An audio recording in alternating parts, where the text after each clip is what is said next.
खेसारी लाल यादव की फिल्म के प्रेम की प्यारी के लिए कितना भीड़ लगा हुआ है, चलिए उसको देखते हैं। बताओ कितना भीड़ लगा हुआ है खेसारी लाल यादव की फिल्म देखने के लिए।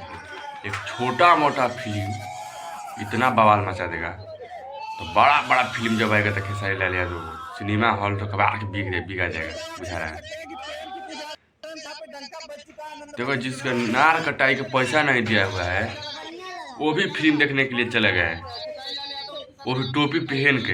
बताओ कितना खेसारी लाल यादव का फैन शौकीन है कि इतना ठंडा पड़ रहा है तभी भी फिल्म देखने के लिए नहीं मान रहा।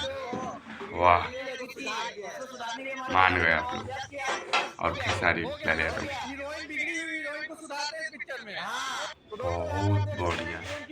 वाह, हम आपको बताना चाहते हैं कि अब एक सिनेमा घर का एक तस्वीर था, शाम को पूरा सिनेमा घर का तस्वीर आप लोगों को देखने को मिलेगा और पूरी जानकारी। तो मिलते हैं अगले वीडियो।